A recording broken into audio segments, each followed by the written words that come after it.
প্রশ্ন, আমি বাঞ্ছা করি দেখব তারি, আমি কেমনে সে গায় যাই রে।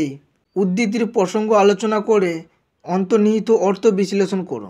উত্তর, বিখ্যাত বাউল সাধক লালন ফকিরের ও লেখা একটি জনপ্রিয় ও বহুল প্রচলিত গান হলো বাড়ির কাছে আরশিনগর। উদ্ধৃতাংশটি উক্ত গানের ষষ্ঠ ও সপ্তম চরণ। লালন তখন বাউল সাধনার প্রশস্তি স্তরে ভাবতন্ময়। তার আরাধ্য হলেন মনের মানুষ। তারই খোঁজে তিনি তখন ব্যাকুল।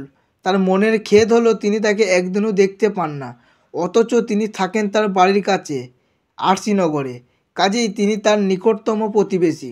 তার মনের মানুষের সঙ্গে সাক্ষাতের বাধা হলো কুলকিনারাহীন জলরাশি, যা গ্রামখানিকে ঘিরে আছে। জলরাশি পার হওয়ার কোনো নৌকাও নেই। সাধকের মনোবাঞ্ছা তাই পূর্ণ হচ্ছে না। সাধনার প্রশস্তি তোড়ে লালন দেখছেন আরাধ্য মনের মানুষের সঙ্গ লাভের পথে বিশাল বাধা।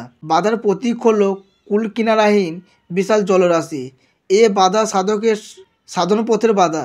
জলরাশি পার হওয়ার উপকরণ হলো জলযান নৌকা, কিন্তু নৌকা নেই। তার অর্থ সাধকের সিদ্ধি লাভের উপযোগী একনিষ্ঠ সাধনার প্রস্তুতি এখনও পুরোপুরি সারা হয়নি।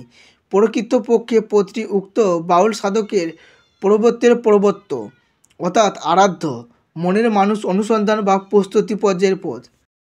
এখানেই সমাপ্ত। ভিডিওটি ভালো লাগলে লাইক করবে, তোমার কোনো কিছু জিজ্ঞাসা থাকলে কমেন্ট করবে এবং এই ধরনের ভিডিও পাওয়ার জন্য চ্যানেলটিকে সাবস্ক্রাইব করে পাশে থাকা বেল আইকনটিতে ক্লিক করে দেবে। ধন্যবাদ।